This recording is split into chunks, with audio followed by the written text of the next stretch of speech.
Instagram खोलते हो, कोई बोलता है 100 ग्राम प्रोटीन मैंडेटरी है, दूसरा बोलता है प्रोटीन पाउडर से सीधा किडनी ही खराब हो जाती है, खेल खत्म। और तीसरा बोलता है वर्कआउट के 30 मिनट के अंदर प्रोटीन नहीं लिया तो मसल बिल्कुल भी नहीं बनेगा। तो सच क्या है? अगर तुम भी इन मिथ्स को ब्लाइंडली फॉलो कर रहे हो तो हो सकता है तुम पैसे भी वेस्ट कर रहे हो, तुम्हारा मसल गेन भी नहीं हो रहा।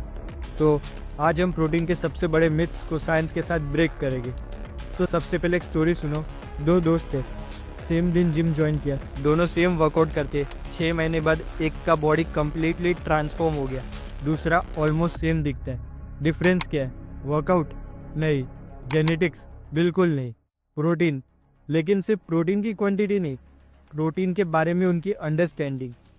तो पहला क्वेश्चन उठता है, प्रोटीन एक्चुअली करता क्या है? इमेजिन तुम घर बना रहे हो, जिम वर्कआउट क्या है? Hammer, protein, BRICS.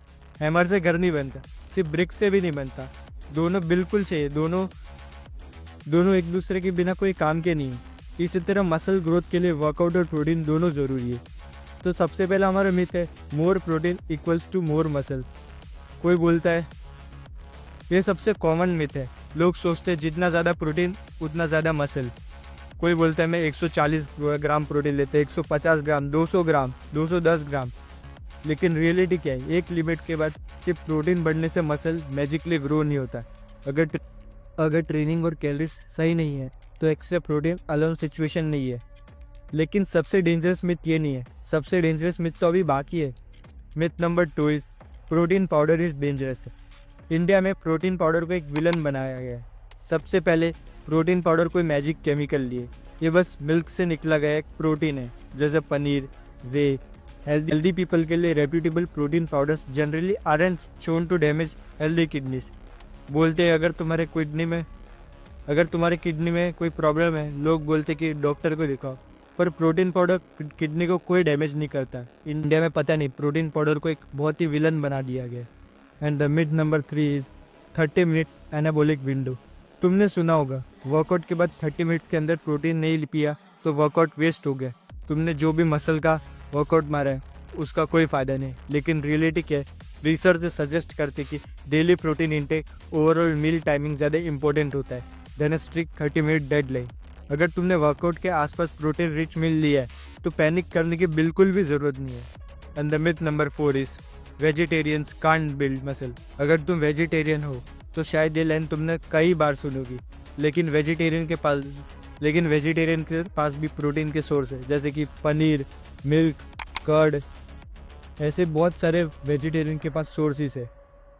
हाँ, प्लानिंग थोड़ी बेटर करनी पड़ सकती है, लेकिन ऐसा बिल्कुल नहीं कि वेजिटेरियन मसल बना ही नहीं सकते, वेजिटेरियन भी मसल बना सकते। And the myth number 5 is you need supplements. देखो, सप्लीमेंट का मतलब ही होता है सप्लीमेंट, रिप्लेसमेंट नहीं। अगर तुम फूड से प्रोटीन कंप्लीट कर सकते हो तो वे कंपलसरी नहीं है, कन्वीनियंट है, नेसेसरी बिल्कुल भी नहीं है। तो अब एक्चुअल क्वेश्चन उठता क्या है, कितना प्रोटीन लेना चाहिए? ये सबके लिए सेम नंबर नहीं होता, डिपेंड करता है तुम्हारा बॉडी वेट, गोल, एक्टिविटी और एज। ये 4 फैक्टर्स ध्यान रख के तुम्हें अपने प्रोटीन इंटेक को लेना है। लेकिन अगर तुम स्ट्रेंथ ट्रेनिंग कर रहे हो तो evidence generally supports aiming for an adequate daily intake spread across the day. Focus सिर्फ नंबर पर नहीं है, कंसिस्टेंसी पर रखो। वीडियो के स्टार्ट में ही मैंने कहा था, प्रोटीन के बारे में सबसे ज़्यादा कन्फ्यूजन है। अब तुम जानते हो प्रोटीन पाउडर मैजिक नहीं है, प्रोटीन एनएबी भी नहीं है। सिर्फ ज़्यादा प्रोटीन खाओगे तो मसल ऑटोमेटिकली बिल्कुल भी नहीं बनेगा।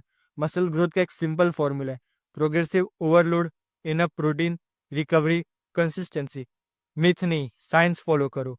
क्योंकि इंडिया में तो प्रोटीन के बारे में बहुत कुछ अनाप शनाप कहा गया है। इंडियन डाइट ही कार्ब्स और फैट्स से भरी है। कार्ब्स और फैट्स तो तुम्हें मिल जाएंगे, पर प्रोटीन तुम्हें लेना पड़ेगा, क्योंकि प्रोटीन एक बहुत ही इंपॉर्टेंट मैक्रोन्यूट्रिएंट है और इंडिया एक प्रोटीन डेफिशिएंसी कंट्री में गिनी जाती है। बस इतना ही है, मिलते हैं अगली वीडियो में, तब तक के लिए goodbye, thanks for watching.